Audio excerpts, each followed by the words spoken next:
So now let's start Kubernetes Introduction, Chapter 1.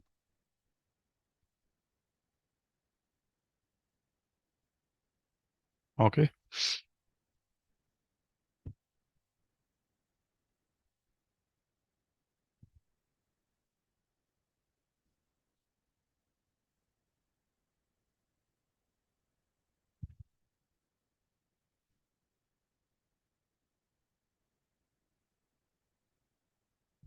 right. So basically, जब भी when we start Kubernetes, so we want to know first of all कि Kubernetes के बारे में एक definition क्या है. What Kubernetes? कोई भी टेक्नोलॉजी मार्केट में आता है ना, तो एक डेफिनेशन लेके आता है अपना. जैसे एनसिबल non by like it's an configuration tool.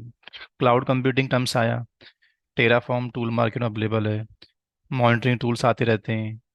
Similarly जब Kubernetes इंडस्ट्री में आया पहली बार, तो Kubernetes को लेके हम क्या बोलते हैं?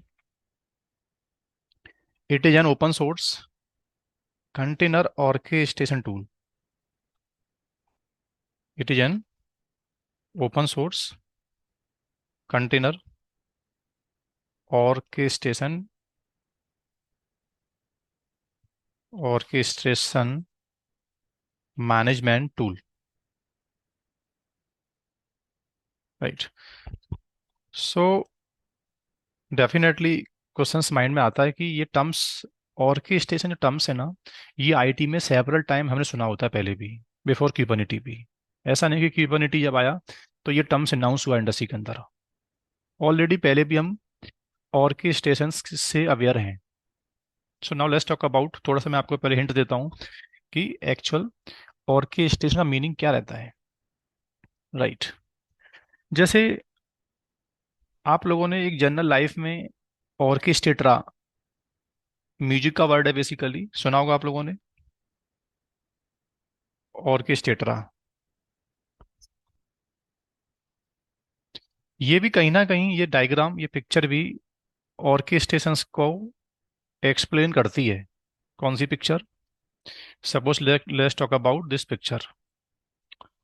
इसमें दो टाइप का, दो टाइप से लोग हैं इसके अंदर बैठे हुए हैं. लाइक एक स्टैंड अप पोजीशन में है, और बाकी सेटिंग में जो बंदे बैठे हुए हैं ना, दे आर प्लेइंग इंस्ट्रूमेंट्स.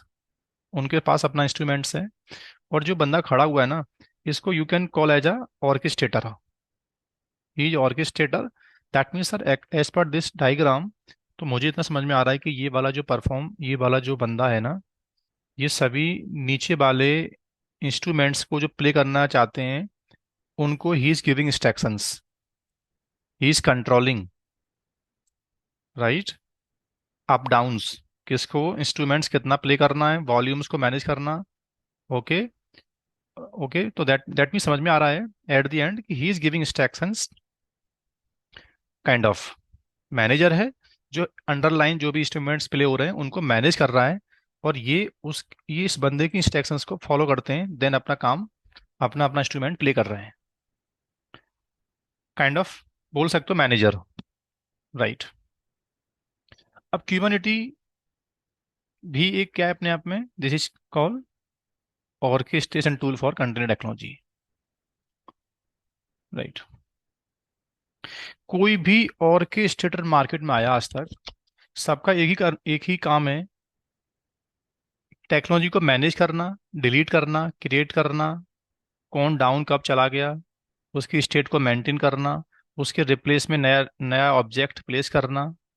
अगर वो सिस्टम डाउन चल रहा है, तो उस सिस्टम से उस ऑब्जेक्ट को हटाना और नए सिस्टम पे प्लेस करना. ओके. दैट मीन्स कुछ टर्म्स होते हैं पहले. क्या क्या ऑर्केस्ट्रेशन के मतलब, ये टर्म्स होते हैं.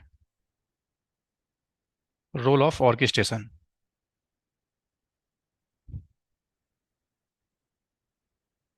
पहला role, centralize management. Centralized management.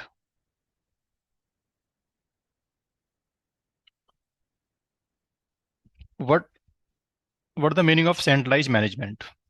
आपको मालूम होगा, किसी भी टेक्नोलॉजी को मैनेज करने के दो तरीके होते हैं. एक तो सेंट्रलाइज फॉर्म, एक नॉन सेंट्रलाइज फॉर्म. अभी तक कंटेनर टेक्नोलॉजी जो मैं जिस तरह से पढ़ा रहा था आप लोगों को, जिस तरह से टेक्नोलॉजी को वी आर मैनेजिंग, वो डिसेंट्रलाइज फॉर्म थी। डिसेंट्रलाइज फॉर्म को बोल सकते हैं स्टैंड एलोन मोड। एक होता है क्लस्टर मोड, एक होता है स्टैंड एलोन। उसका एक ड्रॉबैक था। डिसेंट्रलाइज मैनेजमेंट का मतलब होता है, एक डायग्राम से समझाता हूँ मैं आपको, देन यू विल अंडरस्टैंड कि अच्छा मैनेजमेंट अब क्या हो गया, सेंट्रलाइज हो गया क्यूबरनेटी आने के बाद। कंटिन्यूस की लाइफ में अभी तक क्या था, सेंट्रलाइज मैनेजमेंट नहीं था। जिसका प्रॉब्लम क्या है, जिसकी लिमिटेशन क्या है, देखते हैं एक बार। फर्स्ट रोल ऑफ क्यूबरनेटी या ऑर्केस्ट्रेशन टूल, कोई भी आता है मार्केट में, सबका एक ही रोल है। एक डायग्राम ड्रॉ करता हूँ, उससे आपको समझ में आएगा। जैसे सपोज करना, ये एक कंपनी में डॉकर होस्ट है, राइट। हर एक डॉकर होस्ट की लिमिटेशन होती है। You can hardly spin up like 3 to 4 containers, या 4 to 7, 8 to 10। एक टाइम ऐसा आएगा कि again you will required new Docker host, definitely, right. तो सपोज करना मेरी कंपनी में एक होस्ट और मैंने यूज कर लिया, एक होस्ट मेरा और भी चलेगा। तो जैसे जैसे प्रोडक्शंस में डिमांड बढ़ेगी, इस टेस्टिंग्स में, प्रोडक्शंस के अंदर डॉकर होस्ट का नंबर इंक्रीज होगा डे बाई डे। तो क्वेश्चन सामने आएगा शाम को कि यार ये मशीन्स ज़्यादा हो गए हैं, अब किस मशीन में कितने कंटेनर्स अभी रनिंग है, कितना डाउन चल रहा है, वो वर्कलोड को मैनेज कैसे करेंगे हम लोग। देर इज नो वे, एक ही तरीका है। हर एक सिस्टम का सेपरेट आईपी होगा।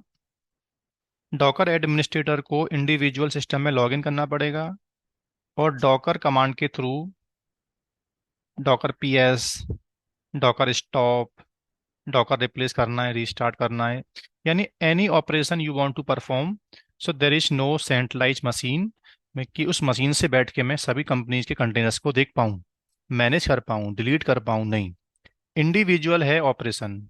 इसको इस मशीन से मतलब नहीं है, इसको इससे मतलब नहीं है, right.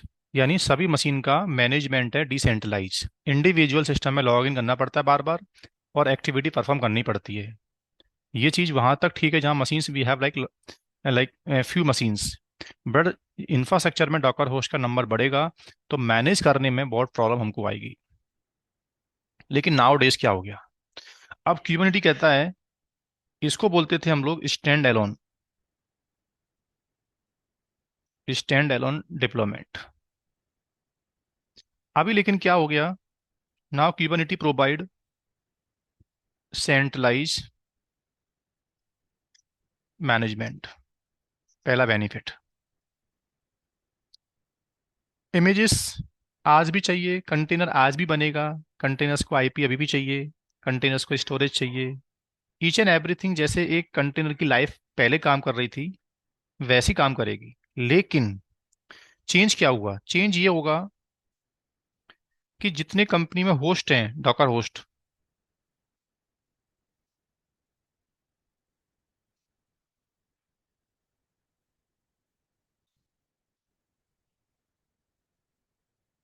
We can operate, we can manage all the Docker machines from single site.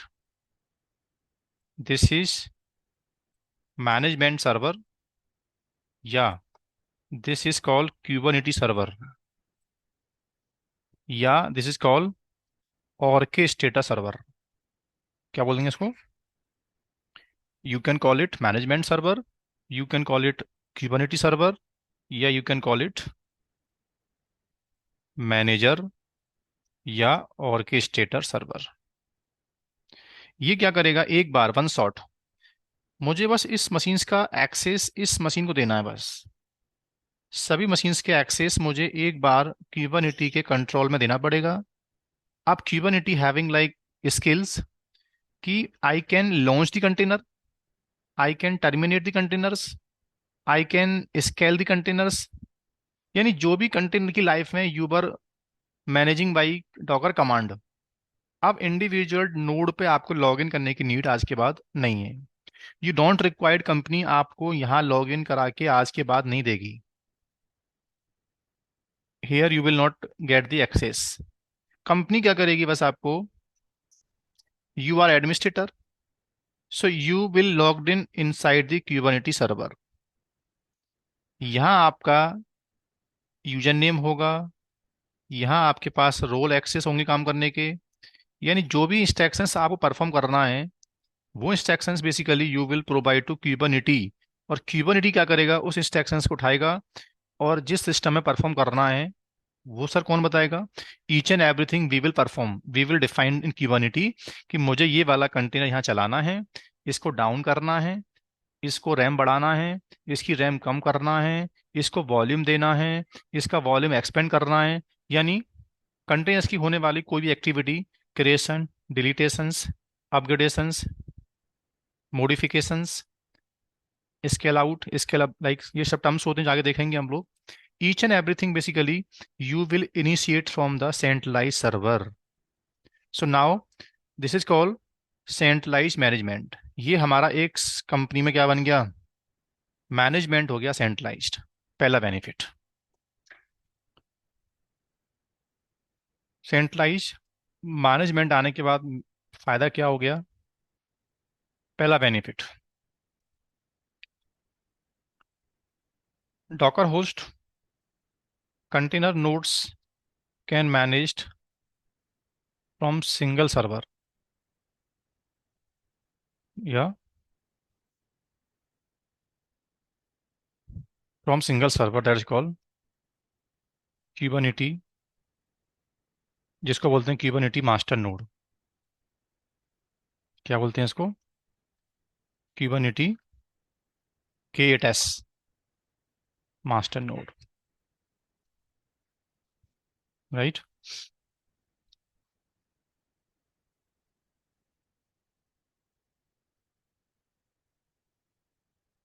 एक सेकेंड बस, okay.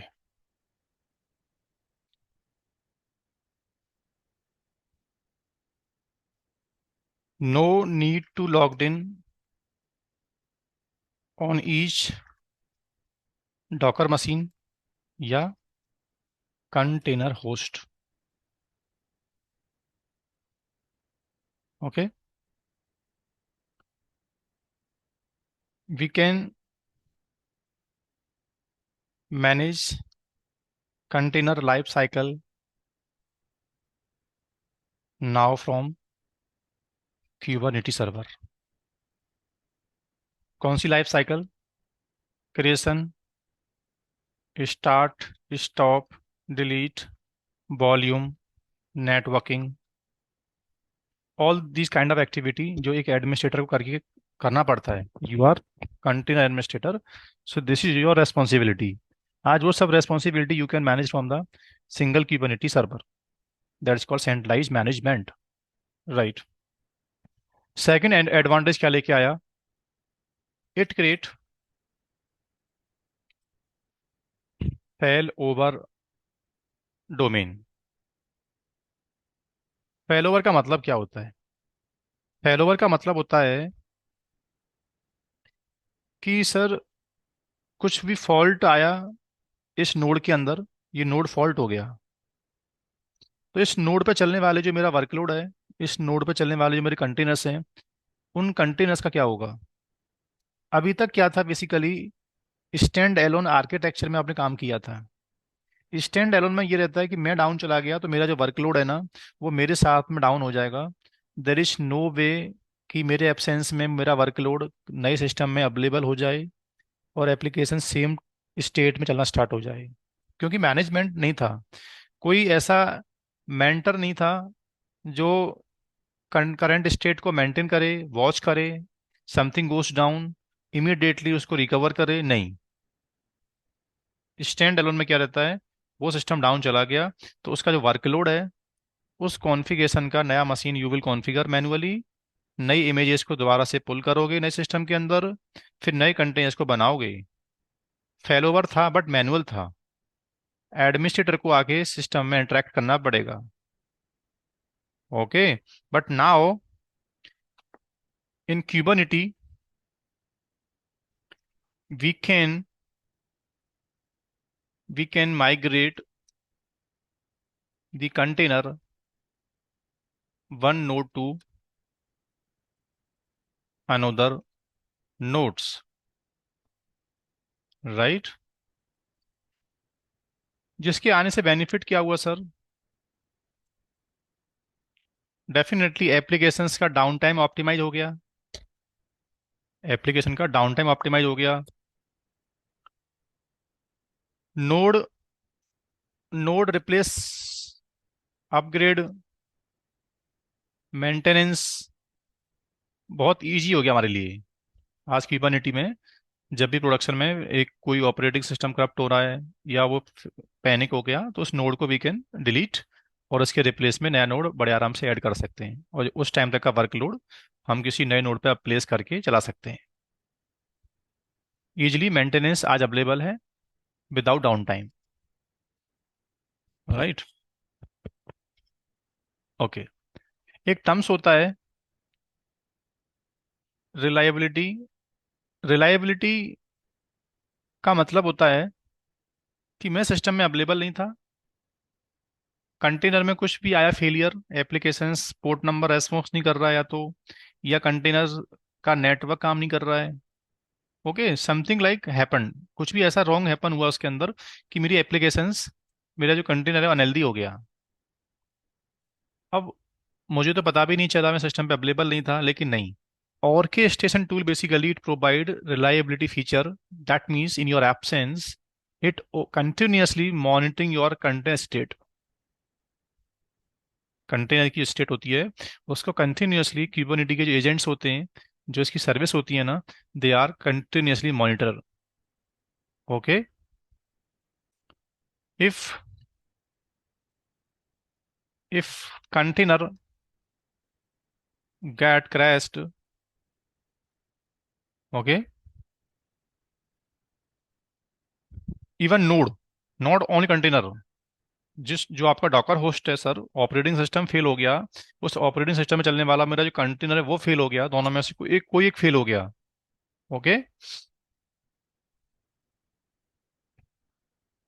Then Kubernetes it retries to deploy workload on the same configuration same state automatically in your absence. आपको कुछ करने की need नहीं है, आपके workload को सेम स्टेट में रिकवर करेगा, कंटेनर को सेम कॉन्फ़िगरेशन से बनाएगा दोबारा से, और जो भी उसके रेस्पेक्टिव वॉल्यूम्स हैं उसको रीमैप करेगा। यानी एप्लीकेशंस के जो कॉन्फ़िगरेशंस थे, दैट मीन्स इसको बोलते हैं it will try to available current state. Current state जो मांगी थी आपने, इसको डिजायर्ड स्टेट बोलना ठीक रहेगा। जो भी डिजायर्ड एप्लीकेशंस थी, एप्लीकेशंस को जब डिप्लॉय किया गया था, तो उस टाइम पर कितने पॉट्स, कितने कंटेनर्स यू एक्सपेक्टेड, कितना वॉल्यूम्स आपने मांगा था, तो जो भी डिजायर्ड कॉन्फ़िगरेशंस था उस कॉन्फ़िगरेशंस को दोबारा से अवेलेबल करके आपको दे देगा, right. That is called reliability provide by Kubernetes, जो अभी तक कंटेनर्स की लाइफ में अवेलेबल नहीं थी। कंटेनर्स गेट क्रैश्ड, तो you have to log in manually, और डॉकर पीएस कमांड से यू विल चेक कि क्या हुआ, लॉग चेक करोगे, एप्लीकेशन टीम मेल करेगी आपको, तो उसके अकॉर्डिंगली कंटेनर्स को हटाओगे, डिलीट करोगे। So obviously you will take time. अगर वो काम ऑटोमेटिक हो जाता है, तो एप्लीकेशन का डाउन टाइम क्या हो जाएगा? ऑप्टिमाइज हो जाएगा, राइट। फोर्थ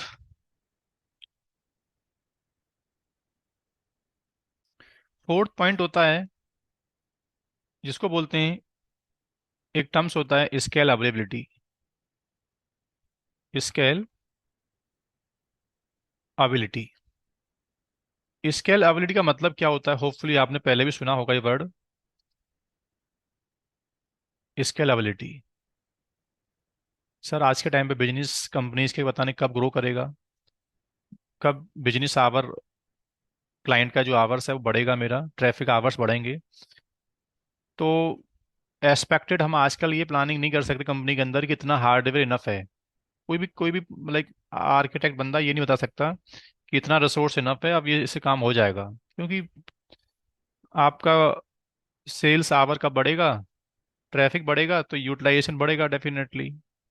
अब एक एक्सपेक्टेड हार्डवेयर आप डिफाइन नहीं कर सकते स्टार्टिंग में।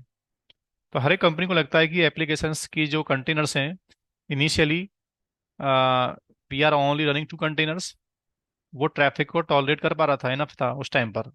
अब जैसी ट्रैफिक हाई होना स्टार्ट हुआ, कनेक्शंस मेरे ज़्यादा आना स्टार्ट हुए, तो मेरी एप्लीकेशंस को मैं विदाउट डाउन टाइम, बहुत कम टाइम में, कम एफर्ट में, we should be scale out. Okay, running applications के नंबर ऑफ कंटेनर्स को मैं एक्सटेंड कर पाऊँ, या कंटेनर्स की मेमोरी को मैं एक्सटेंड कर पाऊँ। अब स्केल अवेलेबिलिटी भी दो टाइप की होती हैं, एक वर्टिकल, एक हॉरिजेंटल। तो कंटेनर टेक्नोलॉजी में दोनों सपोर्ट करती हैं, दोनों का मीनिंग समझाऊंगा वैसे आगे प्रैक्टिकली। बट इसका मतलब क्या है पहले, based on the usages we can add और remove container for the existing application. Okay,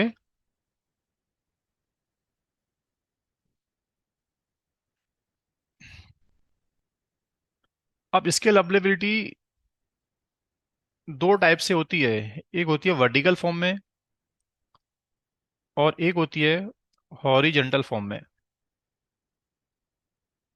vertical का मतलब होता है कि सर मेरा जो कंटेनर था ना, उसका रैम अभी 4 GB था, और मैं उसका रैम 6 GB करना चाहता हूँ। इसको बोलते हैं वर्टिकल, राइट। एक होता है कि यार मुझे वो कंटेनर्स रनिंग, जो रनिंग कंटेनर था उसको नहीं मॉडिफाई करना, सेम कॉन्फ़िगरेशंस का एलोंग साइड कंटेनर जो चल रहा था उसके साइड में, I want to get up one more container, I want to add container number, right. इसको बोलते हैं हॉरिजेंटल, एक के साइड में एक एक एक एक, एक ऐसे आपने ऐड कर दिया। तो फिर क्वेश्चन माइंड में आता है कि सर आपके अकॉर्डिंगली कौन सा बेस्ट है। देखो डिपेंड करता है, वो पड़ता है एप्लीकेशन आर्किटेक्चर। आगे चल के जब मैं आपको ये पढ़ाऊंगा स्टेटलेस स्टेटफुल, तो स्टेटलेस प्रोडक्ट जो होते हैं उसके लिए भी ऑलवेज प्रीफर्ड हॉरिजेंटल स्केलिंग। और जो स्टेटफुल होते हैं, स्टेटफुल का मतलब होता है कि they works on primary slave concept. एक मास्टर होगा, एक स्लेव होगा, इससे ज्यादा बना दिया तो डेटा करप्ट हो जाएगा, उसी का रैम बढ़ा लो, नए replica you can not create. तो वहां आपकी मजबूरी है, एग्जिस्टिंग एप्लीकेशंस का ऐसा आर्किटेक्चर है, एक टाइम पर एक प्राइमरी एक स्लेव होगा बस। इसके बाद if you increase the number of container for the same applications, तो वो डेटा को करप्ट करेगा। ऐसा होता है माई सिक्वल में, पीजी एसक्यूएल में। सो दे कम इन द स्टेटफुल कैटेगरी, जिसके लिए ऑलवेज भी प्रिफर्ड वर्टिकल स्केलिंग, कि नहीं, जहाँ बिजनेस आवर कम होगा, ट्रैफिक आवर्स जहाँ कम हो जाएगा, उस केस में हम क्या करेंगे, फिर उसका मेमोरी मॉडिफाई करेंगे हम लोग। तो क्वेश्चन आता है कि वर्टिकल स्केलिंग में डाउन टाइम जाता है क्या। हॉरिजेंटल में तो ऑब्वियसली बात, डाउन टाइम नहीं जाता है। वर्टिकल स्केलिंग में भी क्यूबरनिटी डाउन टाइम क्रिएट नहीं करता है। करते तो वैसे इसको ऑफ आवर्स में ही हमेशा, ऑफ आवर्स में करते हैं हमेशा, बट इसमें भी डाउन टाइम क्रिएट नहीं होता है। कि सर सिस्टम कंटेनर्स की मेमोरी चेंज करोगे तो कंटेनर्स को रीस्टार्ट करना पड़ेगा ना, यस करना पड़ेगा, तो फिर डाउन टाइम क्यों नहीं जाएगा। वो मैं लेआउट आर्किटेक्चर बाद में समझाऊंगा कि ऐसा क्यों क्यों होता है इसके अंदर, कि डाउन टाइम नहीं जाता है। But definitely if you make change memory of running container, तो रीस्टार्ट तो करना पड़ेगा, क्योंकि मेमोरी रिसोर्स ऐसा है, विदाउट रीस्टार्ट इम्पैक्ट नहीं होता है। Okay, centralize management, failover, reliability, scale availability, ये इसके मेजर फीचर्स हैं जो अभी तक कंटेनर्स की लाइफ में अवेलेबल नहीं थे, जिसकी वजह से कंटेनर टेक्नोलॉजी सिर्फ डेवलपमेंट मशीन में चलता था बस। प्रोडक्शन इन्वायरमेंट हम उस पर प्लेस नहीं करते थे, क्योंकि जहाँ प्रोडक्शन होगा वहाँ मैनेजमेंट सेंट्रलाइज की डिमांड आएगी, वहाँ फैलोवर की डिमांड आएगी, वहाँ रिसोर्सेज को मैनेज करना, स्टेट को मेंटेन करना, स्केल करना, स्केल डाउन करना, ये बेसिक एक्सपेक्टेशन क्लाइंट हमसे करता है हमेशा। जो कंटेनर्स की लाइफ में अभी तक अवेलेबल नहीं था बिफोर ऑर्केस्ट्रेशन टेक्नोलॉजी। उसके बाद तो एडवांटेज काफी आ गए इसके और भी, जैसे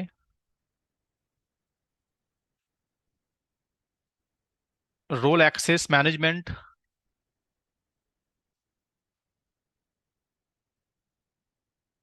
क्वेश्चन माइंड में आता है कि कंपनी में, इंटरप्राइज कंपनी में क्यूबरनेटी एडमिनिस्ट्रेटर्स की टीम काफी बड़ी है sir. We having lot of Kubernetes administrators, so how to manage their workload. Kubernetes में सभी यूजर्स को if we provide same role access, same level access, तो किसने कंटेनर्स को डिलीट कर दिया, how I can restrict. But नहीं, Kubernetes management tool कहता है कि ईच एवरी यूजर के लिए क्यूबरनेटी का जो एडमिन होगा, सुपर यूजर जो होगा, राइट, वो क्या करेगा, रोल एक्सेस अलाइन करेगा कि only you can delete the container, only you can view the container, only you can stop the containers. तो क्यूबरनेटी में ऐसा कभी नहीं होता प्रोडक्शन के अंदर कि all user they they get the same access. नहीं, क्यूबरनेटी का जो एपीआई है उसमें आगे चल के you will see how to configure administrators, और उन यूजर्स को, एडमिनिस्ट्रेटर्स को कंट्रोल करना based on the role access. Role access management orchestration tool में अवेलेबल रहता है। Okay, in the Kubernetes we can delegate role role to user,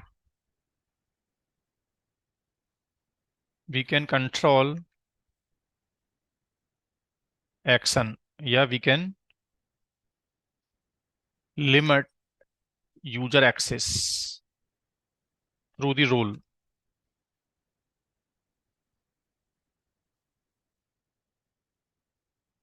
okay, user access के through, sorry roles के through Kubernetes के अंदर हम लोग अपनी टीम्स को मैनेज कर सकते हैं कि कौन वॉल्यूम ऐड कर सकता है, कौन कंटेनर्स का नेटवर्क मॉडिफाई कर सकता है, कौन यू कंटेनर में लॉगिन कर सकता है, बस ऐसे ऐसे आगे चल के we will configure some roles, और रोल के बेसिस पर यूजर को मैनेज करना हम आगे सीखेंगे। राइट, एक टर्म्स होता है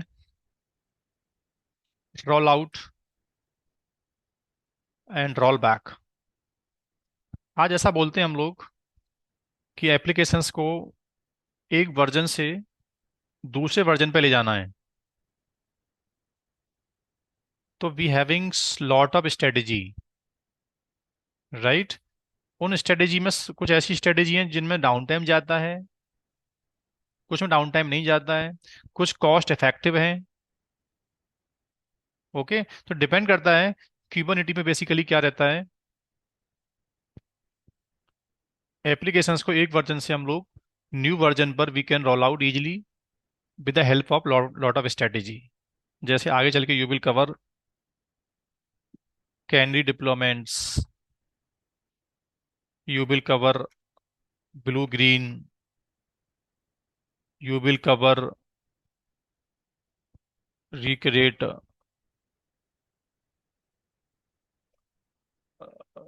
रोलिंग अपडेट। ओके, सो ये सब क्या रहती है basically, A slash B testing. So these are some techniques, या ये लॉजिकल टर्म्स होते हैं। जब भी हम एक एप्लीकेशंस को एक वर्जन से दूसरे वर्जन पे मूव करते हैं ना, तो क्लाइंट से पहले पूछना पड़ता है हम लोगों को कि व्हाट एग्जैक्ट दे वांट, कितना down time they can tolerate, कितना परसेंटेज ट्रैफिक एक टाइम पे लाइव करना चाहते हैं वो, कितना परसेंटेज को दे वांट टू डाउन। तो उसके accordingly we will configure the strategy. ऐसा नहीं इसमें कौन सा बेस्ट है, ये डिपेंड करेगा कि इन्वायरमेंट कैसा है, वर्जन्स को एक वर्जन से सेकंड वर्जन पे मूव करना कैसे है, हमको किस वे में करना है। तो आज हम एक वर्जन से एप्लीकेशंस को अपग्रेड करना बहुत इजी हो गया with the help of lot of strategy.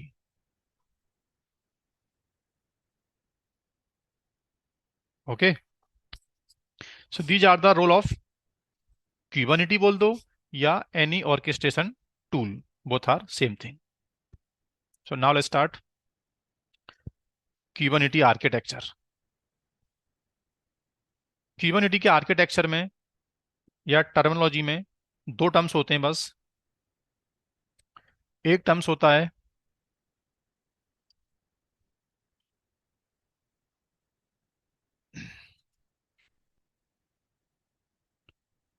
एक टर्म्स होता है कंट्रोल प्लेन नोड, और एक होता है डाटा प्लेन। कंट्रोल प्लेन का मतलब होता है क्यूबरनेटी मास्टर नोड। मास्टर नोड को बोलते हैं यहाँ पर हम लोग क्या, कंट्रोल प्लेन। और डाटा प्लेन का मतलब होता है, डाटा प्लेन जो अभी तक जिस लैंग्वेज में है, डॉकर सिस्टम को you are calling Docker host, container host, but in terms of the Kubernetes language उसको बोलते हैं हम लोग वर्कर नोड। आज के बाद जिस मशीन्स को हमने कंटेनर होस्ट बोला है, डॉकर होस्ट बोलते आ रहे हैं हम लोग, अब उसको in coming Kubernetes language officially we will call workers हैं, हमारे वर्कर नोड्स हैं। ओके। और ये वर्कर नोड्स बेसिकली जिस सिस्टम से मैनेज्ड होते हैं उसको बोलते हैं मैनेजर या डाटा कंट्रोल प्लेन। कंटेनर जिस सिस्टम के ऊपर चलेंगे that is called worker node या data plane node. Right. Control plane और डेटा प्लेन को मिलके बनता है क्यूबरनेटी क्लस्टर।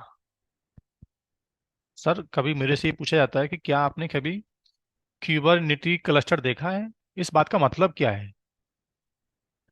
अगर ये क्यूबरनेटी क्लस्टर की डेफिनेशन आपसे पूछी जाती है तो बहुत सिंपल है। It's a set of machines create one cluster. Cluster क्या है, जब one, sorry, at least two two या more than two systems are running together, working together, so that architecture, that topology call cluster. अब उस topology में जो machines होती हैं उनका रोल क्या है ये जानना पड़ेगा। तो ऐसे ही क्यूबरनेटी क्लस्टर क्या है, set of machines are working together, जिसमें से एक मशीन है मैनेजर और rest machines are worker nodes. वो मैनेजर कंट्रोलिंग वर्कर्स, वर्कर में होने वाली इंस्ट्रक्शंस, वर्कर में होने वाले काम, कंटेनर्स को बनाना, डिलीट करना, क्रिएट करना, वॉल्यूम देना, कोई भी instructions you want to initiate, तो instructions you will trigger from master node. Okay. Right. Cluster 20 node का हो सकता है, क्लस्टर 22 नोड का हो सकता है, 50 नोड का हो सकता है। यानी अगर कैपेसिटी की बात करोगे क्यूबरनेटी के अंदर तो अप्रोक्सीमेटली अभी जो नंबर है इसका वो 4,000 से ऊपर है। 4,000 नोड्स एक क्लस्टर में ऐड कर सकते हैं हम लोग। ओके। बट मैनेजर के बारे में जब बात होती है सर, वर्कर नोड तो ज़्यादा हो सकते हैं, पर एक क्लस्टर में मैनेजमेंट नोड जो होगा, मैनेजर, वो एक ही होगा क्या, नहीं होगा। अभी डायग्राम से बताऊंगा। प्रोडक्शन में बेसिकली एक क्लस्टर में we always create at least 3 master node, 3 manager. Reason, high availability, कि एक मैनेजर डाउन चला गया तो मेरा मैनेजमेंट डाउन चला गया, तो फिर वर्कर को मैनेज कौन करेगा, who will managed. So at least हमारे पास मैनेजमेंट का क्लोनिंग है, रेप्लिका है हमारे पास, so we can start workload from same state. उसका रीजन समझाने वाला हूँ। फिर क्वेश्चन आता है वाई ओनली 3, 2 ले सकते थे, 6 ले सकते थे। तो उसका एक प्रिंसिपल है, उसके पीछे एक क्वेरम काम करता है, एक फॉर्मूला काम करता है। वो हमेशा ऑड नंबर पर काम करता है, या तो 1, 3, 5। ठीक है, एक क्वेरम फंडामेंटल बैकएंड में काम करता है, मैं आगे समझाऊंगा आप लोगों को। तो जब भी प्रोडक्शन में काम करोगे, या तो जैसे अगर कंपनी में डेव डेव एनवायरनमेंट है तो एक क्यूबरनेटी क्लस्टर में एक ही नोड मास्टर नोड होगा, वर्कर नोड्स माइट भी ज़्यादा हो सकते हैं।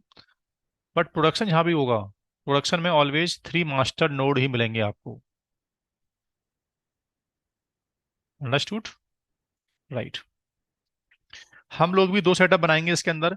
एक बार इनिशियली, अभी क्लास की स्टार्टिंग है, so we will configure at least 1 master node और 2-3 वर्कर नोड्स। देन आगे चल के we will configure at least 3 master और 3 to 4 worker nodes. Okay.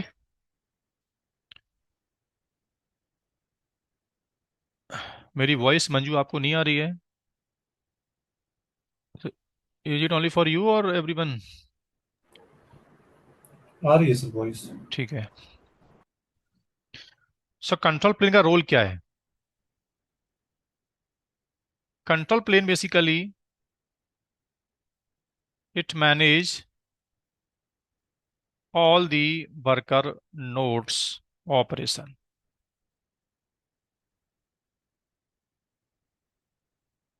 right? जैसे एक कंपनी में मैनेजर का रोल क्या रहता है? एम्प्लॉयर्स को मैनेज करना, एम्प्लॉयर्स की स्टेट को मेंटेन रखना, कौन सा एम्प्लॉयर को क्या काम अलाइन करना है, उनकी शेड्यूलिंग, उनको रिसोर्स एलोकेट करना। तो वही मैनेजमेंट वाला काम कौन कर रहा है? क्यूबरनेटी मास्टर नोड कर रहा है। Okay, right. लेकिन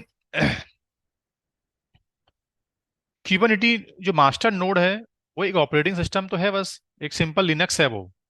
बट उस ऑपरेटिंग सिस्टम में दे आर सम सर्विसेज, वो सर्विसेज कॉन्फ़िगर करोगे then you will get high availability, rolling out, rolling access management. ऐसा नहीं है कि ये सब कंपोनेंट, ये जो फीचर्स हैं इसके अंदर, ये फीचर्स कहाँ से आए?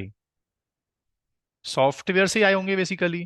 तो वो सॉफ्टवेयर को पहले we need to configure inside the Linux machine, so that machine become master node. Okay, so they are basically some services which are running on master site, और वो सर्विस होती हैं दे ऑपरेट क्लस्टर। वो services ही हमारे पूरे cluster में जितने फंक्शंस, जितने फीचर्स मैंने बोले हैं, वो सर्विसेज का अपना अपना रोल है एक, कि मैं ये करूंगा manage, you will manage like this. सब सर्विस आपस में मिलके देन क्लस्टर में ऑपरेट परफॉर्म करती हैं। So they are basically four services. पहला kube API, kube ETCD, kube controller and kube scheduler. These are control plane components. Control plane node पे चलने वाले चार कंपोनेंट्स होते हैं जो क्लस्टर को, फंक्शंस को मैनेज करेंगे। सो now let's talk about one by one. अभी जल्दी जल्दी में थ्योरेटिकली एक सिंगल लाइन बोलूंगा आप लोगों से कि what does API, what does ETCD. अब पूरी ट्रेनिंग में आगे चल के हर कोर्स में, हर चैप्टर में, मतलब ये सब सर्विस को पढ़ना है आप लोगों को। ओके, अभी प्रैक्टिकली तो मैं आपको नहीं दिखा पा रहा हूँ, लेकिन अभी थ्योरेटिकली इतना सुन लो बस कि सर्विस का रोल क्या है। देन आफ्टर द इंस्टॉलेशंस फिर हमको पूरा कोर्स पढ़ना है। तो जब मैं we will cover scheduling, networking, volumes, then service का रोल आप समझते जाओगे, राइट? एपीआई, किसी भी टेक्नोलॉजी में एपीआई का मतलब क्या होता है? एपीआई एक फ्रंट एंड प्रोग्राम है जो उस टेक्नोलॉजी से बात कराने के लिए, उस टेक्नोलॉजी का जो माइंड है, उसकी जो लैंग्वेज है, हम मैं एडमिनिस्ट्रेटर और वो टेक्नोलॉजी को मुझे कमांड देना है। तो पूरे कमांड का जो प्रोग्राम होता है, हु लिसन, एपीआई लिसन, हमारी इंस्ट्रक्शंस को एपीआई सुनता है पहले, क्योंकि एपीआई में वो इंटरफेस डाल के दिया गया है जिससे user can communicate with the technology. Okay, तो ये क्या है बेसिकली? इट क्या करता है ये? It always listen any command from user, किसी भी यूजर से आने वाली कमांड को सुनना, ये काम किसका है? एपीआई। ओके, एंड उस कमांड को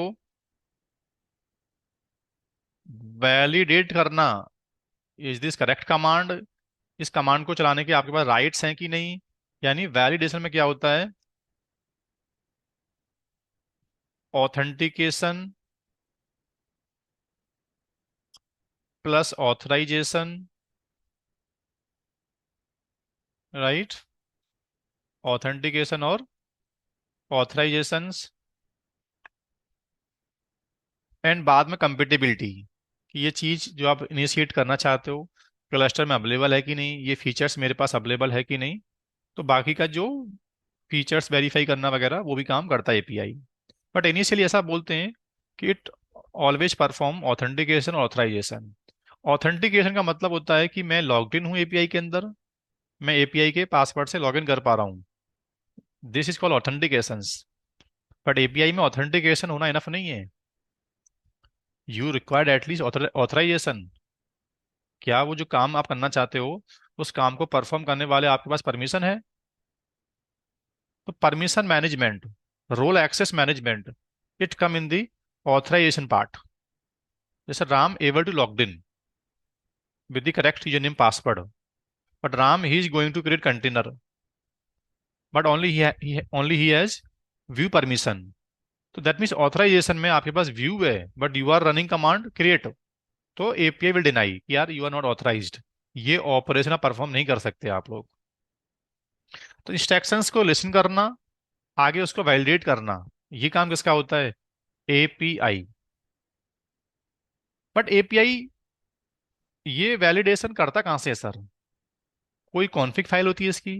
ये कहाँ लिख के रखता है कि राम के पास एक्सेस है कि नहीं, श्याम के पास कितना राइट्स है, ये कमांड एग्जिस्ट करता है कि नहीं करता है, ये स्टेक्शंस का मतलब क्या है? तो ये स्टेक्शंस वैलिडेट करता कैसे API?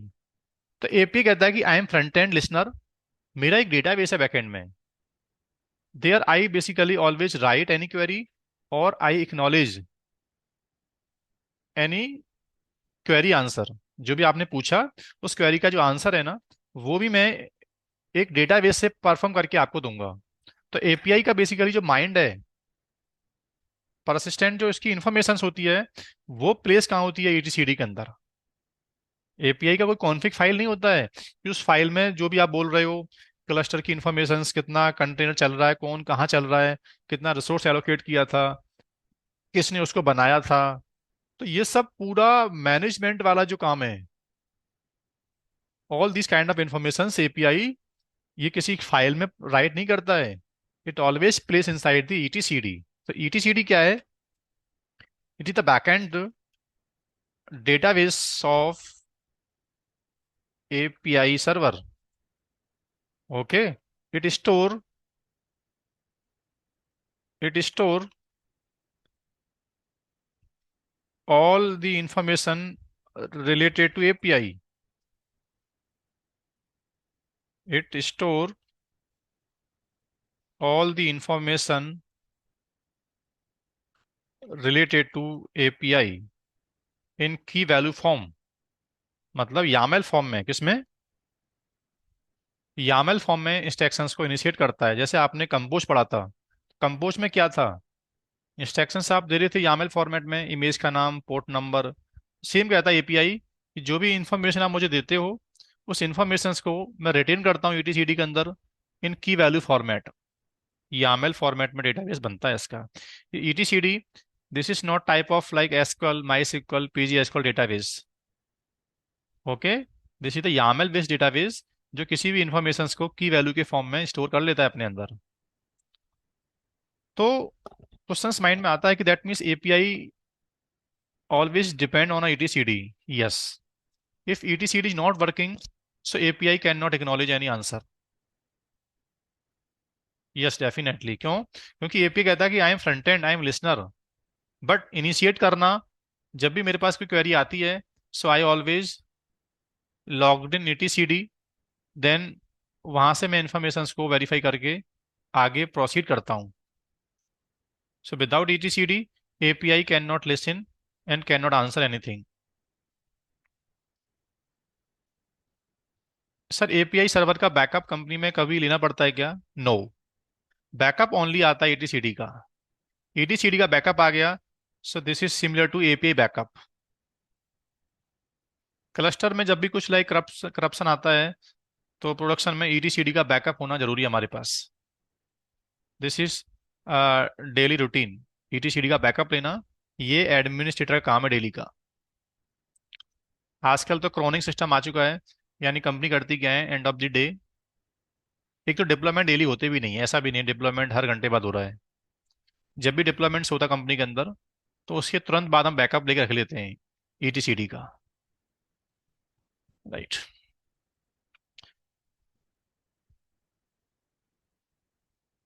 Right. So now API instructions को प्लेस कर चुका है एटीसीडी में। अब एपीआई इंस्ट्रक्शंस को आगे प्ले कर देगा। जैसे सपोज करना आपने कमांड दिया API, this is my image, कि यार नेटवर्क क्लाउड की इमेज है और इस इमेज से we want to create 3 container. So that is called instructions. आपने दिया इंस्ट्रक्शंस, एपीआई ने एटीसीडी में प्लेस कर दिया और चला दिया। बट जब एपीआई किसी वर्कलोड को चला देता है, अब चलाने के बाद उसमें से क्या डाउन चला गया, बाद में एक टर्म्स होता है डिजायर्ड स्टेट और current state. You expected 3 container, but unfortunately क्या हुआ, फ्यूचर में एक कंटेनर डाउन चला गया। सो एपीआई को हु एक्नॉलेज्ड दिस इंफॉर्मेशन की client expected 3 container this applications, but out of 3 1 went down.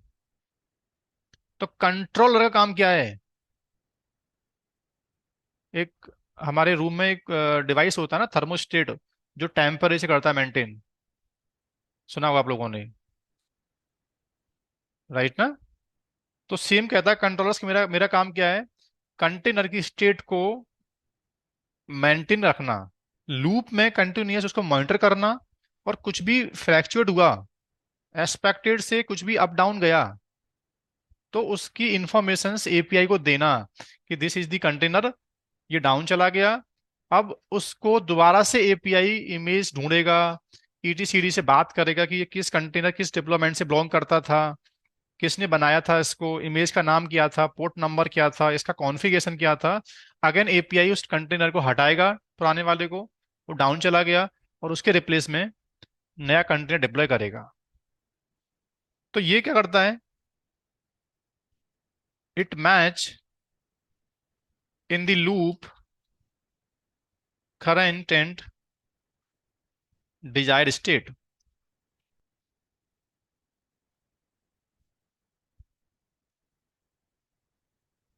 Of the container replica या कंटेनर।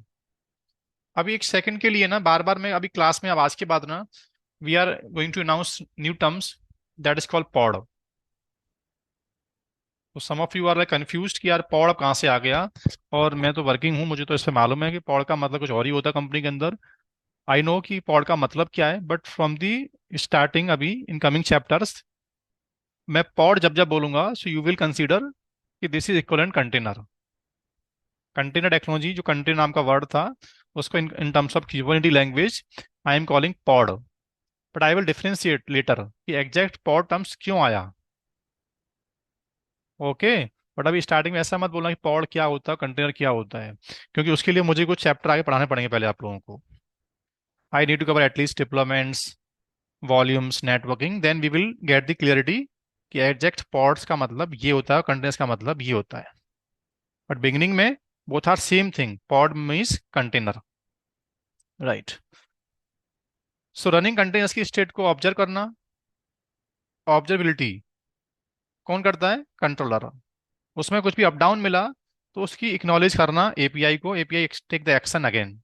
अगर एपीआई क्या करेगा, then it go inside the ETCD, okay, and determine the informations कि ये containers किससे belong करता था, और उसको फिर से रिडिप्लॉय करेगा, right. Now let's talk about scheduler. नाम ही क्या इसका, शेड्यूल करना, क्या, कंटेनर्स को कहाँ, वर्कर नोड के ऊपर। जैसे सपोज करना मैंने बोला कि API I have like 10 worker nodes, और we are deploying 2 container of my application. और एपीआई को मैंने बताया ही नहीं कि मुझे ये वर्कलोड कहाँ चलाना है। So API now it take help of scheduler. Scheduler basically provide node informations based on the health. API के लिए शेड्यूलर कहता है कि मेरा काम क्या है, नोड की हेल्थ चेक करना, और उसके रेस्पेक्टिव बताना कि एपीआई दिस वर्कलोड इस नोड के ऊपर फिट होता है। ये वर्कलोड की जो जो रिक्वेस्ट है, जो रिसोर्स आपने मांगे हैं, इसके अकॉर्डिंग ये नोड फिट है। Okay, that means node placement, क्या बोलते हैं इसको, नोड का प्लेसमेंट करना। it determine it determine nodes for the pod, right? अब शेड्यूलिंग क्यूबरनेटी में दो टाइप की होती हैं, एक डिफॉल्ट शेड्यूलिंग, एक कस्टम शेड्यूलिंग। डिफॉल्ट का मतलब होता है कि मैंने एपीआई को कुछ बताया ही नहीं है कि मुझे मेरा वर्कलोड कैसे कैसे स्पिन करना है, मेरा कंटेनर किस रीजन में जाना चाहिए, किस जोन में जाना चाहिए, उस जोन में I have like 10 worker nodes, 10 worker node में से प्रेसिडेंस किसको देना चाहिए, मैंने कुछ भी डिफाइन नहीं किया है। तो by default API basically based on the scheduler, जो भी इसके डिफॉल्ट रूल होते हैं, basis on the CPU checks, memory check, number of like port availability, network check, तो उसके अकॉर्डिंगली ये हर एक नोड को एक स्कोर देता है। हर एक नोड के पास प्रेडिकेट्स होते हैं पहले। प्रेडिकेट का मतलब होता है शेड्यूलर कुछ चेक्स परफॉर्म करता है, जिसमें CPU, memory, network, number of containers, port availability, इस बेसिस पर scheduler basically provide score value of each node, कि you are healthy, you are more healthy compare to node one. तो precedence उसके accordingly automatically आपका जो pod है healthy node पे जाना स्टार्ट हो जाता है। But we want to override, yes we have the option कि नहीं, मेरा पॉड मेरे अकॉर्डिंगली इस नोड के ऊपर बनना चाहिए। इफ नोड गोज डाउन, तो उसके बाद it should be deploy on node 2 और node 3, but never should be go over the node 4 और 5। So we have the option that is called custom scheduling, जो आगे चैप्टर पढ़ेंगे हम लोग,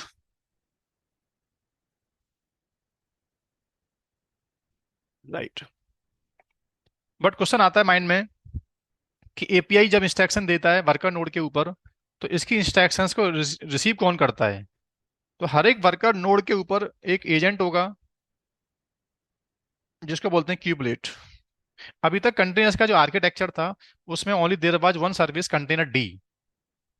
डॉकर कमांड से जो भी इंस्ट्रक्शन जाती थी, कंटेनर डी से हिट होती थी, और container D that was a mediator, जो कर्नल के ऊपर हमारे कंटेनर्स को चलाता है, उनको नेम स्पेस देना, आईपी देना, और उनको मैनेज करना। बट एपीआई डायरेक्टली किसी कंटेनर डी से बात नहीं कर सकता।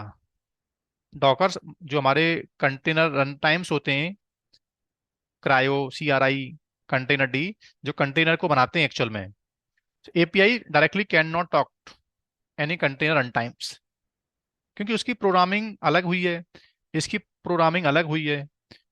तो एपीआई कहता है कि मेरी इंस्ट्रक्शंस को कंटेनर डी डायरेक्टली समझेगा नहीं। So first of all I need to place my agent. Okay, agent मेरी इंस्ट्रक्शंस को रिसीव करेगा। It is the agent of API which runs on each worker node.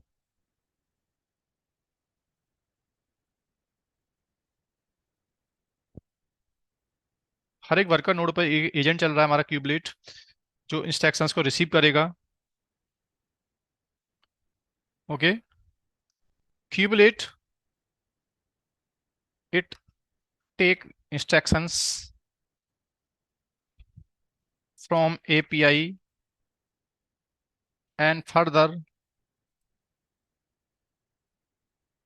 Pass to container run time, जिसमें से run time market में containerd चल रहा है, या Kubernetes has announced dedicate run time for Kubernetes technology, that is called CRIO, CRIO, cryo.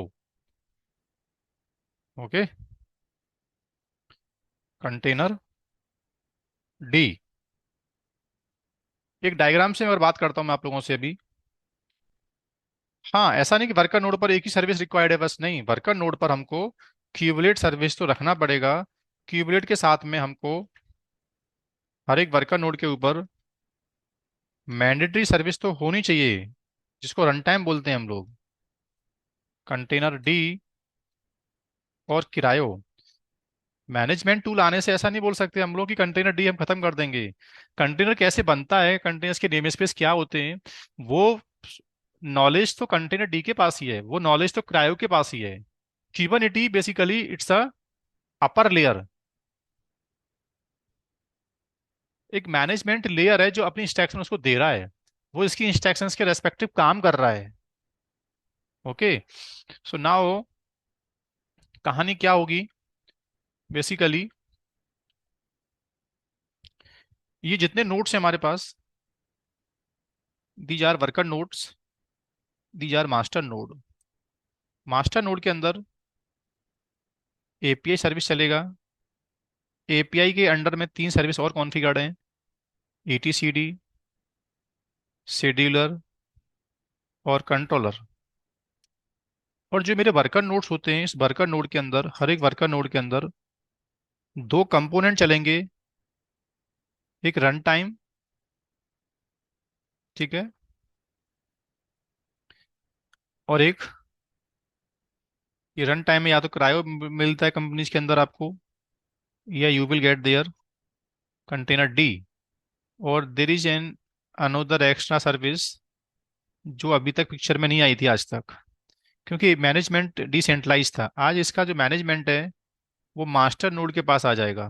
तो master node की जो लैंग्वेज है ना, API provide instructions to kubelet, ये क्यूबलेट हर एक नोड के ऊपर चलेगा। क्यूबलेट डाउन हो गया तो उस नोड का एक्सेस मैनेजमेंट से निकल जाएगा। मैनेजमेंट सर्वर उस नोड से बात कर पा रहा है behalf of kubelet. Kubelet went down, node connectivity खत्म हो गई। तो एपीआई क्या करेगा फिर, उस नोड पे जो वर्कलोड चल रहा होगा उसको नए वर्कर नोड के ऊपर प्लेस कर देगा, क्योंकि वो नोड हमारे क्लस्टर में से निकल चुका है। जितने नोड्स होंगे हर एक नोड के ऊपर क्यूबलेट चल रहा होगा, और क्यूबलेट के नीचे क्या होगा, रन टाइम, या तो कंटेनर डी या क्रायो। राइट। अब एक क्वेश्चंस पूछा जाता है आपसे इंटरव्यू में कि किसी यूजर ने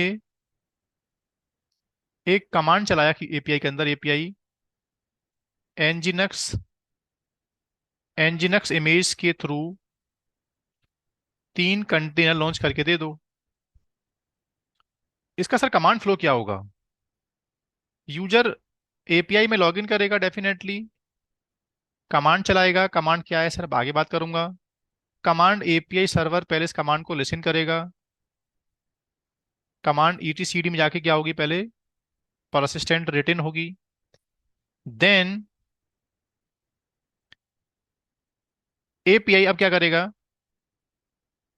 step number 1, step number 2, step number 3 में एपीआई नाउ, अभी कंट्रोलर का पिक्चर नहीं आएगा भाई। नाउ इस take help of scheduler.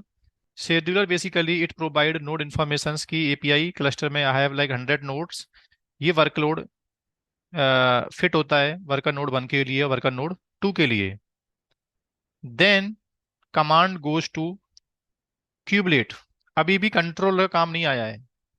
Kubelet instruction को सुनेगा, then pass to containerd या क्रायो।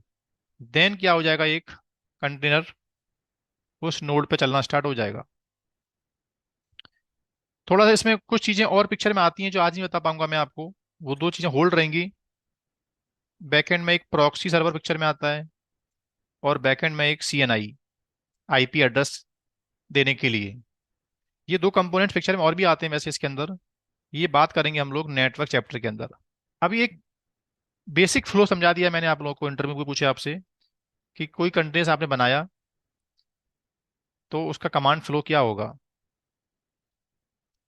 राइट। केस नंबर 2, एक यूजर ने कमांड चलाया गेट क्वेरी कि एपीआई मुझे बताओ मेरे कंटेनर्स इस नेम स्पेस में इस प्रोजेक्ट में कितना चल रहा है। तो गेट का मतलब हो गया, गेट का मतलब है कि आपका जो कमांड है वो एपीआई के पास जाएगा, एपीआई ईटीसीडी में से क्वेरी चलाएगा और आपको रिजल्ट दे देगा। इस केस में कोई भी एड ऑन सर्विस पिक्चर में नहीं आएगी, ना तो ईटी सॉरी ना तो कंट्रोलर्स ना शेड्यूलर्स, कुछ भी नहीं आएगा, बस क्वेरी करके आपको दे देगा एपीआई से। केस नंबर 3, कोई रनिंग कंटेनर डाउन चला गया। ओके, एक कंटेनर डाउन चला गया।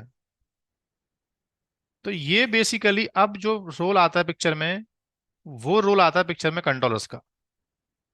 कंट्रोलर्स को ये बात मालूम चलेगी, और फिर कंट्रोलर्स वापस एपीआई को अपडेट करेगा, फिर वापस एपीआई ईटीसीडी से उसकी इंफॉर्मेशन निकालेगा, फिर देन वापस शेड्यूलर की हेल्प लेगा, और फिर से नोड के ऊपर क्या होगा, नए कंटेनर बनना स्टार्ट हो जाएंगे। वही बैकएंड में क्यूबलेट पिक्चर में आएगा, क्यूबलेट के पीछे क्रायो पिक्चर में आएगा। दोबारा से बेसिकली वो परफॉर्म होगा स्टार्टिंग से ऑपरेशन। ये बेसिक बेसिक फ्लो में समझा रहा हूँ। आगे चल के जब हम चीज़ें थोड़ा सा प्रैक्टिकल देखेंगे, तो वहां भी इन सब बातों को प्रैक्टिकल प्रूव करके आपको दिखाऊंगा मैं। ओके, नाउ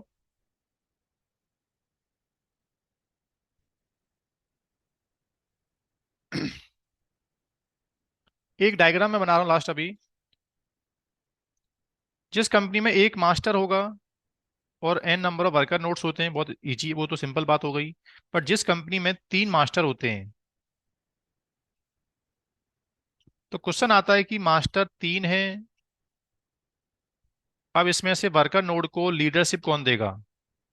तीन एपीआई हो गई अब तो बेसिकली क्या होता है भाइयों, जब तीन मास्टर नोड होते हैं ना, तो हमको बीच में एक बैलेंसर लेना पड़ता है। फिर तीनों नोड पे चलेगा एपीआई सर्वर। तीन मास्टर मतलब तीन एपीआई।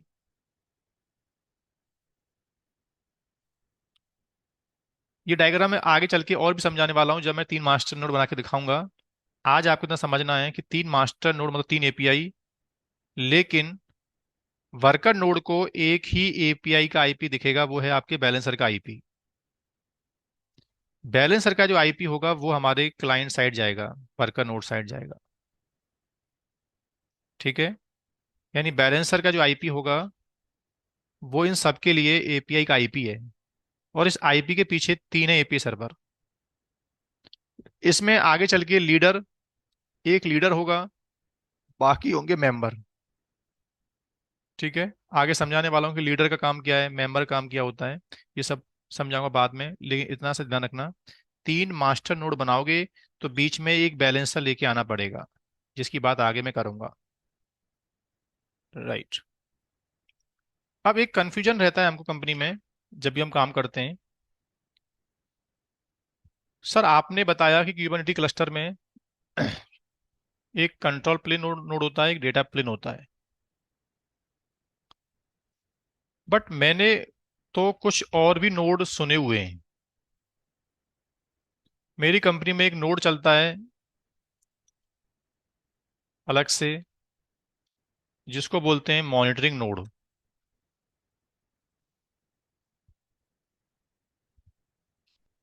सर मेरी कंपनी में एक नोड और चलता है अलग से, जिसको बोलते हैं इनग्रेस कंट्रोलर नोड। राइट।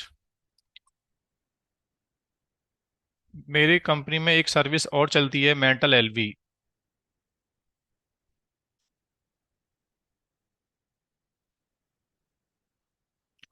एक चलता है log monitoring logs node.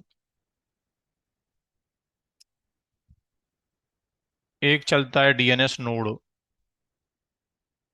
But they are exact. देखो,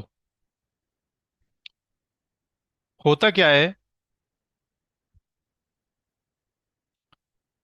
क्यूबरनेटी जब प्रोडक्शन में आप चलाओगे, तो कंटेनर के कौन कंटेनर्स का कितना रैम यूज कर रहा है, कितना रैम आपने एलोकेट किया था, कितना फ्री पड़ा हुआ है, इसको मॉनिटर तो कोई सर्वर करेगा ना कंपनी में, करेगा डेफिनेटली। तो मार्केट में कुछ सर्विस होती थी जिनका नाम आपने सुना होगा, जैसे प्रोमेथियस। प्रोमेथियस टेक्नोलॉजी पहले भी हम यूज कर रहे थे। This is called metrics server to analyse the CP memory network disk usage of any container और मशीन। ओके। तो प्रोडक्शन में जिसको तुम मॉनिटरिंग नोड बोल देते हो, वो कुछ भी नहीं है, वो है हमारे क्लस्टर का वर्कर नोड ही। बस उस वर्कर नोड के ऊपर हमने प्रोमेथियस सर्विस को स्पिन कर रखा है ओनली। एक वर्कर नोड ले रखा है, जिसके ऊपर हमने प्रोमेथियस रिलेटेड वर्कलोड को चला रखा है। हमारा डेटाबेस यहाँ चल रहा होगा, एप्लीकेशन यहाँ चलेगी, बेल हमारा जो वेब सर्वर्स है वो यहाँ चलेगा। बट एक नोड वी हैव रिजर्व्ड कि इस नोड के ऊपर हम कुछ भी डिप्लॉय नहीं करेंगे except of monitoring. This is the crucial part of company. ये डाउन चला गया तो प्रॉब्लम हो जाएगी, इसलिए हमने इसको एक नॉन बाई मॉनिटरिंग वर्ड, हमने इसको मॉनिटरिंग नोड बोल दिया है। इसका मतलब ये नहीं है कि इस नोड की मॉनिटरिंग हो रही है बस, ये हमारे प्रोमेथियस सर्वर के कंटेनर को रन करके बैठा हुआ है, तो इस नोड को कंपनी के अंदर मॉनिटरिंग नोड बोल दिया जाता है। राइट, पहला केस। दूसरा केस, एक सर्विस है इनग्रेस कंट्रोलर।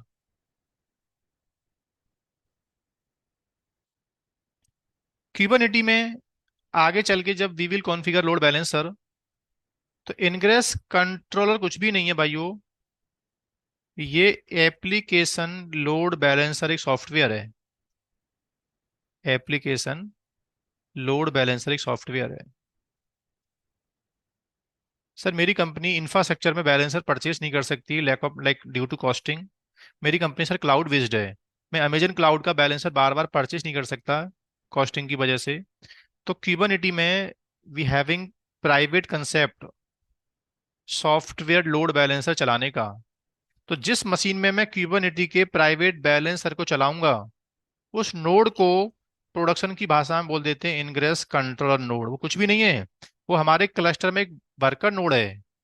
उस वर्कर नोड के ऊपर हम अपने कंटेनर का जो बैलेंसर है, उस बैलेंसर को सॉफ्टवेयर फॉर्म में रन करेंगे बस, which is that we are covering in this course, I mean at the last in networking part, balancer integrations. अब बैलेंसर होते हैं हमारे पास दो टाइप के, एक एप्लीकेशन बैलेंसर और एक होते हैं नेटवर्क लेवल लोड बैलेंसर।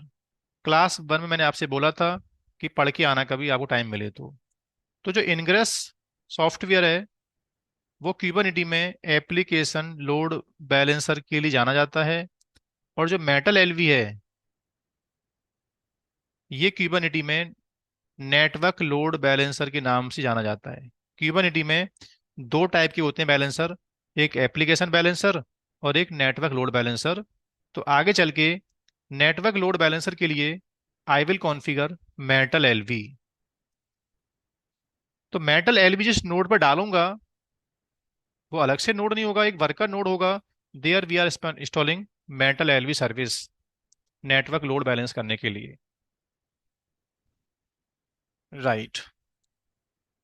अब जब कंपनी में कंटेनर बहुत ज़्यादा हो जाएंगे मेरे पास, ये मेरा पेमेंट पेज है, ये मेरा बस सर्विस चलती है, यहाँ से टिकट बुक होते हैं, तो ये सर्विसेज आपस में कम्युनिकेट कैसे करेंगी? आईपी से। बट सर एक टाइम आने के बाद आईपी एड्रेस को याद कर सकते हैं क्या हम? नहीं कर सकते। सर आईपी तो स्टैटिक होते भी नहीं है। तो एक कंटेनर को मुझे दूसरे कंटेनर से नाम से पिंग कराना है, तो मुझे क्यूबरनेटी में प्राइवेट डीएनएस सर्वर सेटअप करना पड़ेगा। अब ये प्राइवेट डीएनएस सर्वर जिस नोड के ऊपर चलेगा, उसको कंपनी में बोल देते हैं हम लोग डीएनएस नोड। ये क्या है? एक वर्कर नोड है, लेकिन ये वर्कर नोड हमारे कंपनी के हमारे कंटेनर को नाम से रिजॉल्व कराने के लिए हमने एक डीएनएस कॉन्फ़िगर कर रखा है अपना प्राइवेट इनसाइड द क्लस्टर। तो अब जो टर्म्स निकल के आ रहे थे अभी, जो आप लोग कंफ्यूज रहते हो हमेशा, सर आपकी जैसी एक और आवाज आ रही है। एक और कहाँ से आ रही है भाई? मैं तो एक ही बोल रहा हूँ। हम्म। मेरी साइड से एक आवाज और कहाँ से आ गई? कुछ भी नहीं चल रहा है। सबको ऐसा हो रहा है क्या? No sir. नहीं सर, उम्र ठीक आ रही है। नहीं नहीं, हमें ठीक आ रहा है। क्लास से पहले कोई आपने रिकॉर्डिंग तो वॉच नहीं किया था? कहीं ऐसा हो कि वो डबल डबल चल रहा है इनमें? ठीक है। तो ये इंफ्रास्ट्रक्चर को चलाने वाले दीज आर सम सर्विसेज जो क्यूबरनेटी से पहले भी हम यूज करते थे। अब इन सर्विसेज को हमें क्लस्टर में डिप्लॉय करना पड़ेगा, और ये सर्विसेज जिस नोड पे चलती हैं, उस नोड को known by monitoring node, ingress node, MetalLB node, logs node, मतलब जैसे इलास्टिक सर्च, मॉनिटरिंग दो टाइप की होती है, रिसोर्स मॉनिटरिंग और लॉग मॉनिटरिंग। तो क्यूबरनेटी में आगे चल के कंपनीज करती क्या है, they integrated elastic search for log monitoring. तो वो लॉग मॉनिटरिंग लॉग्स नोड बोल देते हैं उसको हम लोग, DNS node. Okay. So hopefully ये टर्म्स आगे पढ़ाऊंगा मैं आपको प्रॉपरली, तो कंफ्यूज नहीं होना है। ये सर्विसेज हैं, जिस नोड के ऊपर चलती हैं उस नोड को वैसा मीनिंगफुल नाम हम दे देते हैं। तो फिर हम डर जाते हैं कि ये सर्विस, ये नोड कहाँ से आ गई। हमने तो बस वर्कर नोड पढ़ा था और मास्टर नोड पढ़ा था। एक्चुअल दो ही नोड होते हैं, मास्टर वर्कर। बट सर्विसेज के अकॉर्डिंगली उस नोड को मीनिंगफुल नाम दे देते हैं कि ये हमारा इनग्रेस नोड है, ये हमारा मेटल एलवी नोड है। सर मैंने तो और भी सुना है कि डेटाबेस का नोड होता है। वो डेटाबेस का नोड नहीं होता, वो डेटाबेस का कंटेनर उस नोड पर चल रहा होगा। वो है तो वर्कर नोड ही। तो डेटाबेस का जो वर्कलोड है वहां पे स्पिन हो रखा है, दैट्स व्हाई यू कॉल ये डेटाबेस का नोड है। राइट।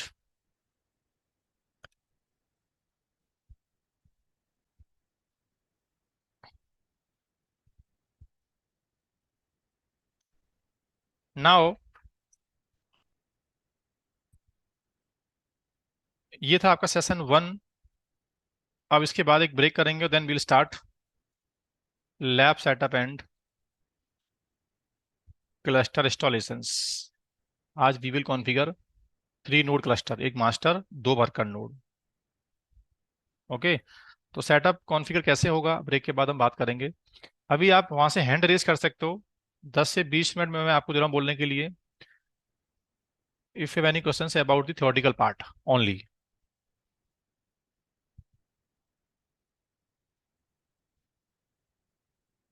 यस अमृत। सर एक बार कंट्रोलर और शेड्यूलर एक बार ये बता दीजिएगा, वो समझ में नहीं आया सर मेरे को। कंट्रोलर्स रनिंग स्टेट को मेंटेन करता है, ऑब्जर्वेबिलिटी करता है कि क्या डाउन चला गया, उसकी इंफॉर्मेशन एपीआई को देना। अब एपीआई जब कुछ बनाने जाएगा तो वो किस नोड पे बनेगा, वो डिटेल शेड्यूलर बताता है एपीआई को कि ये नोड फिट है, यहाँ डिप्लॉय कर दो। ठीक है।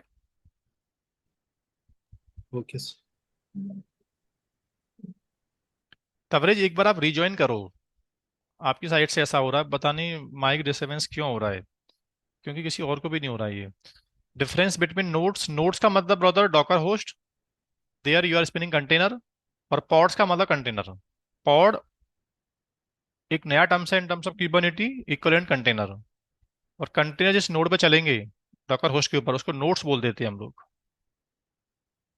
हाँ, नोड के ऊपर पॉड चलते हैं ऐसा बोल दो। नोड्स हमारा ऑपरेटिंग सिस्टम है जिसके अंदर वी आर डिप्लॉइंग कंटेनर या पॉड, एक ही बात है। Yes Salil. Hello sir, good evening. Good evening. Sir मैंने अपने डिप्लॉयमेंट में नोट्स के नाम देखे, लाइक डायरेक्टर 1, डायरेक्टर 0। तो हाँ सर तो ये वो कंट्रोलर नोट्स ही होते हैं, बट नाम इसका चेंज होता है। आप ओपन स्टैक की बात कर रहे हो क्या? नहीं नहीं, डायरेक्टर 1 क्यूबरनेटिस। डायरेक्टर 2 बेसिकली आपने अपनी कंपनी में कोई मीनिंगफुल नाम, लेवल, नोड का लेवल होता है, आगे चल के बात करेंगे हम लोग। तो कोई नाम दिया हुआ है और उसके बेस पर वी हैव द ऑप्शन की डिप्लॉयमेंट की फाइल में वी कैन हार्ड कोड की मेरा डिप्लॉयमेंट इस नोड पे चलना चाहिए बस। ओके। हाँ। सर ये नेम जो है वो डीएनएस में कॉन्फ़िगर करने होते हैं या मैं कैसे? कौन से नाम? जो अभी सर बोल रहे थे, मैनेजर 1, मैनेजर 2। नहीं नहीं नहीं नहीं नहीं नहीं, सर्विसेज बताती है कि मास्टर है। जिस नोड पर सर्विस कॉन्फ़िगर नहीं है, एपीआई सीडी एडीसीडी, वो मास्टर नहीं है फिर वो। ओके। तो सर्विसेज के अकॉर्डिंगली नोड का रोल डिफाइन होता है। डीएनएस में सिस्टम ऑब्वियसली नाम से पिंग तो होगा ही कंपनी में, आईपी से सिस्टम पिंग होगा ही। ठीक है, बट ऐसा नहीं कि सिस्टम को नाम से पिंग करा दिया तो मास्टर नोड बन गया वो, मतलब मास्टर देने से मास्टर नोड नहीं बनेगा बॉस वो। उस नोड पर you will configure services, then वो अपना रोल परफॉर्म करेगा मास्टर वाला। Yes sir, yes sir.